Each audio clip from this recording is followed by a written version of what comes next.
So 16 for the second day of this. I have some examples for you to kind of show you why we're doing Green's theorem at all, right? So let me just pop Green's theorem back up for you so we have that as we move through our examples. So what's boxed in purple is Green's theorem, right? So we're going to be using that because we're going to be given line integrals to compute, but they're going to be far more complicated to compute as line integrals. So if we can use this conclusion of Green's theorem, it's going to make our work a lot simpler. So let's just see what we have going on for example 1 here first. So we have a line integral along the curve C of x to the fourth dx plus xy dy. C is this triangular curve consisting of line segments. So I'm going to draw the picture because this seems like a lot, right? So it says line segments, I'm starting at 0, 0. I'm going to 1, 0. And then from 1, 0, I'm going to 0, 1. And then from 0, 1, I'm going back down to 0, 0. So that's my curve C. This is my region D, right? So I'm going to think about that as I move through. So probably need the equation of that line, right? So the equation of this line would be y equals 1 minus x. Okay, so let's see. So what do I have here? Let's start to pick apart our line integral. So if this is the setup the way it was given to me, then that means that p of xy is x to the fourth. And q of xy is xy. So I want to find my partials, right? And remember what it looks like here. So I want to find my partial of p with respect to y. And I want to find my partial of q with respect to x. So if I take the partial of this guy with respect to y, I get 0. Nothing there.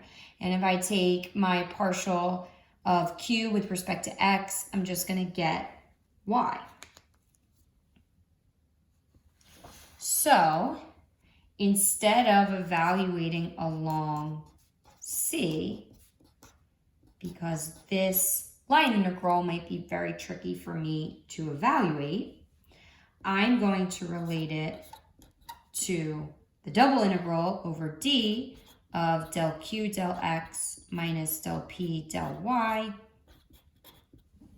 dA. So let's think about that when I set that up. So my X values go from 0, this is 0, 0, this is 1, 0. So my X goes from 0 to 1, where my Y goes from 0 to this function, right? So here are my bounds. X goes from 0 to 1. Y goes from 0 to this function of X. And I have my del Q del X minus del P del Y. Doesn't get much simpler than that, huh? So now I'm just evaluating my double integral here. So I'm integrating with respect to y, so I'm going to get y squared over 2. I'm evaluating that at 1 minus x and 0. So I'm plugging in. When I plug in 0, it's just going to go away, right? So I have this.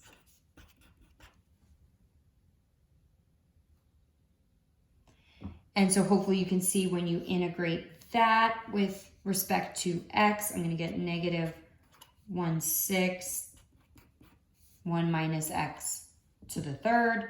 I'm evaluating that at 1 and 0. And so I end up with positive 1/6.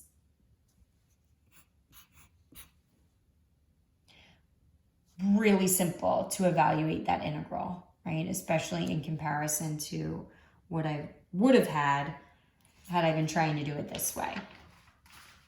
This next example, you're going to see it even more extreme.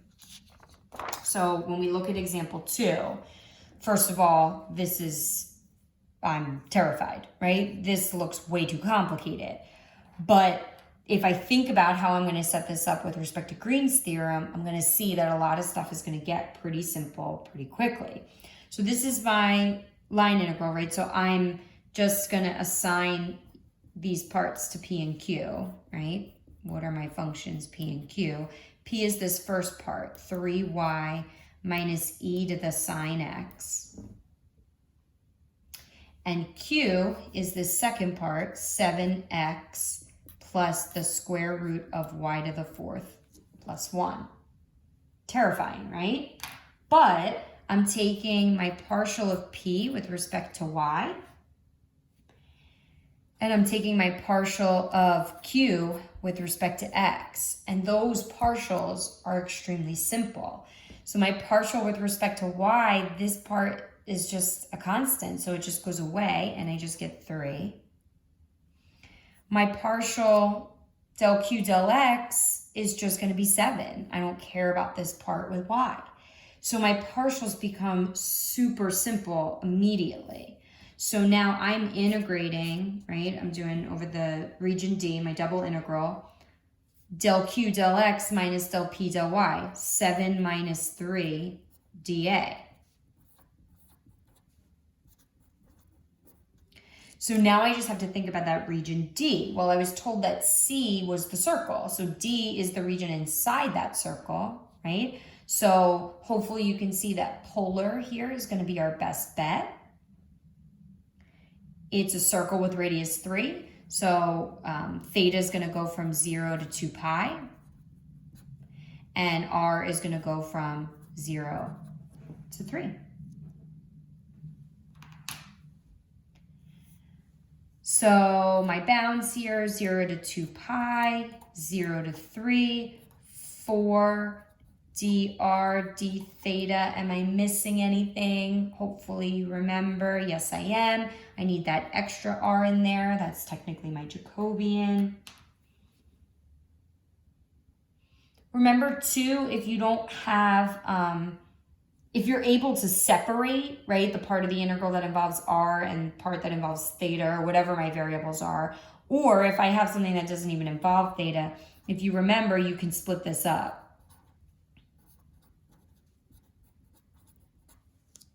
So that's kind of nice because then this part is just 2 pi. I'm going to get 4r squared over 2, so I'm really just going to get 2r squared, but I'm evaluating that at 3 and 0. So once I plug in my 3 here, right, so I'm going to get what? 2 pi times 2 times 3 squared, so 18, and then minus the 0, that part just dies out, so I get 36 pi. Far easier than whatever it would have looked like to do this. So both of these examples showed you it's much easier to use Green's theorem to evaluate the double integral over the region D than it is to evaluate the line integral. So hopefully you can see the purpose behind it. This isn't always true. So sometimes it is easier to evaluate the line integral. So don't assume that's, 100% of the time. So there's an application of Green's theorem that becomes inherent in its setup, is that it can be used to calculate area. So if you remember,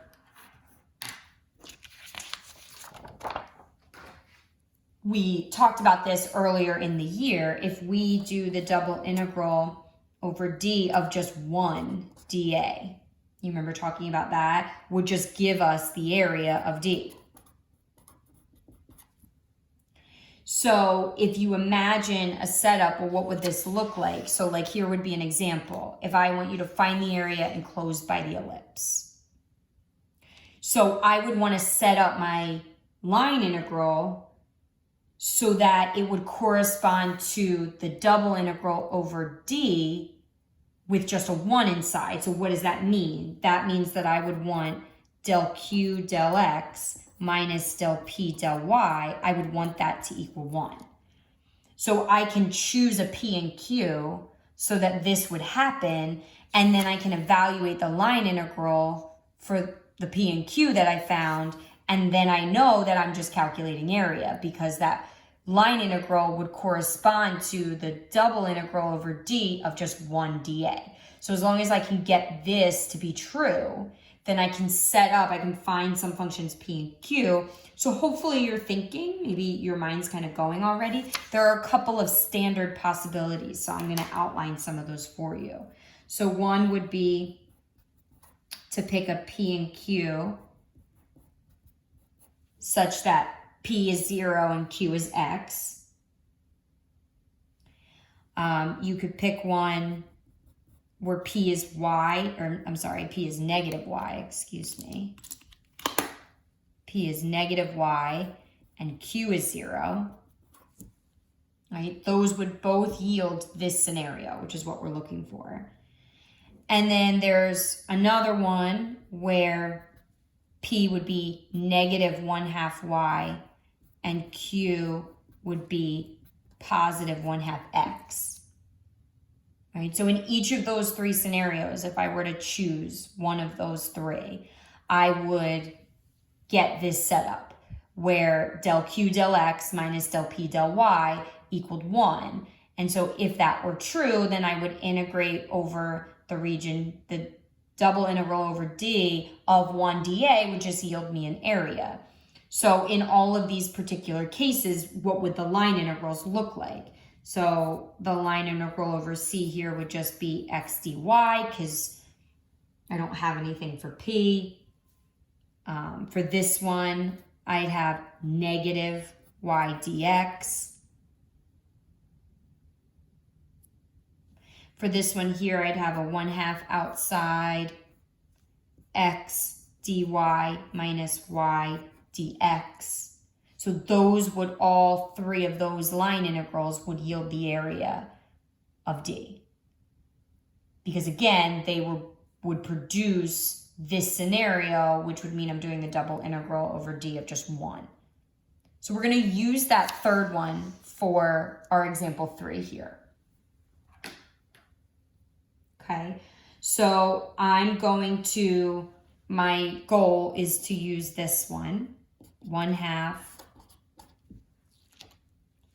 x dy minus y dx. And I want to think about what x and y are, right? That's going to be helpful in this particular case. So this is like we're journeying back to doing line integrals. So hopefully you can transition. What am I dealing with here? An ellipse. So if I wanted to jump to parametric, right, what is x would be a cosine t, and y would be b sine t, right? And t would go from 0 to 2 pi. So if I wanted to evaluate this integral to try to calculate that area, I'd have 1/2. I'm going from 0 to 2 pi. X is a cosine t. dy would be this derivative, right? So this derivative would be b cosine t dt minus y is b sine t times dx would be the derivative of this, right? So that would be what? Negative a sine t dt. So I'm going to make this a plus a sine t dt. So I have 1/2 from 0 to 2 pi, a b cosine squared t plus a b sine squared t. Factor out an a b, and I have just cosine squared plus sine squared.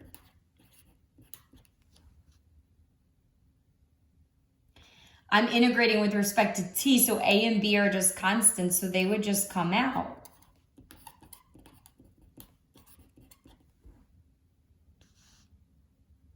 And when I integrate that, I would get pi a b.